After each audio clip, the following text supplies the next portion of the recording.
Hello everyone, good morning, welcome back to my channel. তো বন্ধুরা, তোমরা সবাই কেমন আছো? আশা করছি সবাই খুব ভালো আছো, আমিও ভালো আছি। আমি ঋতু মালিক ব্লগে তোমাদেরকে জানাই অনেক অনেক ওয়েলকাম আর অনেক অনেক ভালোবাসা। প্রত্যেক দিন আমি আর মিঠু মানে আমার ননদ মিলে যাই মর্নিং ওয়াকে, কিন্তু আজকে আর যাওয়া হয়নি, কারণ ঘুম থেকে উঠেই দেখি বৃষ্টি পড়ছে আর বৃষ্টির ভাবভঙ্গিমা বলে দিচ্ছে যে আজকে আর বৃষ্টি থামবে না। তো যাই হোক, কি আর করা যাবে, সকালবেলার সমস্ত কাজ বাজ সেরে চলে এসেছি রান্নাঘরে। সকাল সকাল একটু টিফিনটা তৈরি করব। তো এমনিতে ভেবেছিলাম যে একটু রুটি করব, নর্মাল যে রুটি হয় সেই রুটি। তারপর দেখলাম যে না, ওই রুটি করতে গেলে আমার অনেকটা থালা বাসন নোংরা হবে, যেরকম পিঁড়ি, বেলনি আর তাওয়া। তো ভাবলাম চলো গোলা রুটি করে নেব, পিঁড়ি বেলনিও আমার নোংরা করতে হবে না, তাওয়াটাও। এই কড়াইটাতেই আমি গোলা রুটিটা করে নেব, পরে এই কড়াইতেই তরকারি যাই রান্না করি না কেন করে নেব, তো ভালো হবে। আর এই চিন্তা ধারণা এই কারণেই, কারণ হচ্ছে যেহেতু বৃষ্টি পড়ছে, লাইটটাও নেই আমাদের এইদিকে। তো লাইট না থাকার কারণে মোটর চলবে না, আর আমাদের যে কলটা আছে ওই কল থেকে মানে জল বার করা খুবই কষ্টকর হয়ে যায়। আমরা তো মেয়ে ছেলে মানুষ, আমাদের যে বেটা ছেলে মানুষ আছে বাড়িতে, তারাও কিন্তু পারে না ওই কল থেকে জল বের করতে। তো আমাদের প্রত্যেকটা কাজ ওই যখন জলের মানে লাইট না থাকে তখন ওই লোকের বাড়ি থেকে জল বয়ে বয়ে এনে তারপর করতে হয়। থালা বাসন ধোয়া, কাপড় কাচা, সমস্ত কিছু, স্নান করা, সমস্ত কিছু কিন্তু ওইভাবে করতে হয়। তো যতক্ষণ না কারেন্ট আসছে ততক্ষণ কিন্তু আমাদের এই কষ্ট করতেই হবে। এই জন্যে মাথায় এইটুকু রাখতে হচ্ছে যে যাতে কম কম থালা বাসন নোংরা হয় আর আমাদের জলটা যেন একটু অল্প আনলেই হয়ে যায়। তো যাই হোক, এদিকে গরম গরম গোলা রুটি তৈরি করছি। আর কালকে রাত্রে আমি করে রেখেছিলাম তালগুলা, মানে তাল, দুধ, নারকেল, চিনি দিয়ে যেটা জাল দেয় ওটা করে রেখেছিলাম। তো ওটা দিয়েই আজকে সকালবেলার টিফিন হবে। তো এখানে ঋষিকা আর আদ্রিজার জন্যে গোলা রুটি আর এই যে তাল এটা দিয়ে দিচ্ছি। তো এক প্লেটেই দুইজনকে দিচ্ছি যাতে কম কম থালা বাসন নোংরা হয়।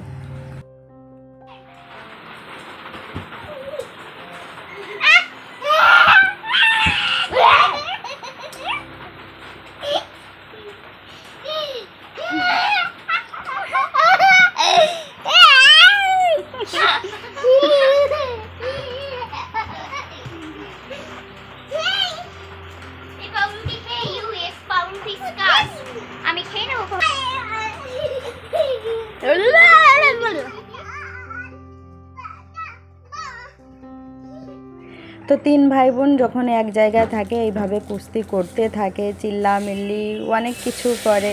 অনেক সময় মাথা গরম হয়ে যায়, অনেক সময় দেখে আবার ভালোও লাগে।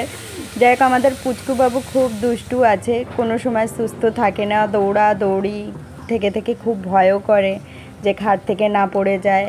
আর আমরা যখন ভয় পাই সেই জিনিসটা নিয়েও খুব মজা নেয় আর সেই জিনিসটা বেশি বেশি করে।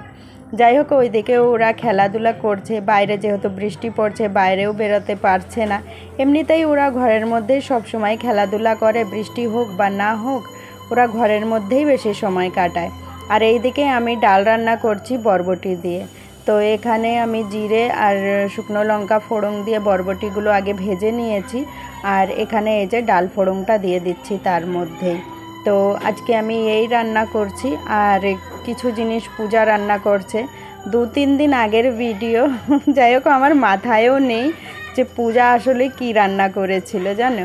তো মানে এইরকম ব্রেন আমার হয়ে গিয়েছে। তো এইটুকুই জানি, আজকের দিন আমি শুধুমাত্র ডাল রান্না করেছিলাম। তো ডালের মধ্যে সামান্য একটু চিনিও দিয়ে দিচ্ছি, মাঝে মধ্যে দিই, সবসময় আবার দিই না। তো আজকে মন চাইলো যে একটু ডালের মধ্যে সামান্য একটু চিনি দিয়ে দিই, খেতে বেশ ভালো লাগবে। আর ডাল ফোড়ন দেওয়া তো হয়ে গিয়েছে, ওইদিকে ধনে বেটে রেখেছি, শুধু ধনের গুঁড়ো দেবো আমি। তো ধনের গুঁড়োটা আমি করে রেখেছি। এবারটা এই যে ডালটা সুন্দর মানে জাল হয়ে গিয়েছে, এর মধ্যে ধনের গুঁড়োগুলো দিয়ে দেব। অনেক সময় জিরের গুঁড়ো দিই, অনেক সময় ধনের গুঁড়ো দিই, অনেক সময় কোনো গুঁড়োই দিই না, মানে যে সময় যেরকম মুড হয়। আর ডালটা একটু গাঢ় গাঢ় করেই রান্না করেছিলাম। যেহেতু বাইরে বৃষ্টি হচ্ছে, আমার মাটির ঘর, মানে ঘরটা তো এমনি টিনের, কিন্তু নিচটা হচ্ছে আমার মাটির ডুয়া। তো বৃষ্টি পড়ছে, দেখছি যে জায়গায় জায়গায় ফেটে ফেটে গিয়েছে, খুলে খুলে যাচ্ছে। আমি যাব স্নান করতে, রান্না বান্না তো আমার হয়ে গিয়েছে, ভাবলাম এর মধ্যেই ভিজে ভিজে একটু সামনের ডুয়াগুলো লেপে ফেলি। না হলে কী হয় বন্ধুরা, এটা যদি বেশি রকম ভেঙে যায় পরে আমারই লেপতে কষ্ট হয়। তো এর আগে অনেক বোনরা আমাকে বলেছিলে যে তাঁবু দিয়ে ঢাকতে। আসলে আগে আমার এই ডুয়াটা তাঁবু দিয়েই ঢাকা হতো, কিন্তু এই বৃষ্টি বর্ষার সময় এত পোকামাকড় ওই তাঁবুর নিচে ঘর করে নেয়, আমার না খুব ঘেন্না করে, আর ঘরটাও দেখতে ভালো লাগে না। হয়তো আমার বারে বারে লেপতে কষ্ট হয়, কিন্তু কি বলো তো, ঘরটা দেখতে বেশ ভালো লাগে, দূর থেকে খুব সুন্দর লাগে। তো এরই তো নাম হচ্ছে জীবন। একটু কষ্ট করে যদি ঘর দুয়ার ভালো করে রাখি, দেখতে ভালো লাগে। তো এই বর্ষা বৃষ্টির সময় মাটির ঘরটাকে একটু বেশি রকম যত্ন করতে হয়, না হলে কিন্তু আর ভালো লাগবে না। আমি যদি আলিস্যি করে তাঁবু দিয়ে ঢেকে রাখি, সেটা একদমই ভালো লাগে না, খুব বাজে লাগে, কেমন যেন বস্তি বস্তি টাইপের লাগে। এক তো মানে মাটির ঘর, তারপর যদি তাঁবু দিয়ে ঢাকি, আমার নিজেরই ভালো লাগে না। আমি কষ্ট করব ঠিক আছে, কিন্তু ওইভাবে ঢেকে রাখতে আমার পছন্দ না। আগে কিন্তু ঢেকে রাখা হতো, আমার কিন্তু জোর চলতো না, আর আমার ভালোও লাগতো না। আমি সব সময় বলতাম যে আমার এরকম তাঁবু দিয়ে ঢাকা ডুয়া ভালো লাগে না। এমনকি বৃষ্টি তো যেমন তেমন, বৃষ্টির সিজন না থাকলেও এই ডুয়াটা ঢাকা থাকতো, আর আমার ভালো লাগতো না। যাই হোক, আমি আমার মতন করে এখন রাখি আমার ডুয়াগুলোকে, একটু কষ্ট হলেও দেখতে ভালো লাগে।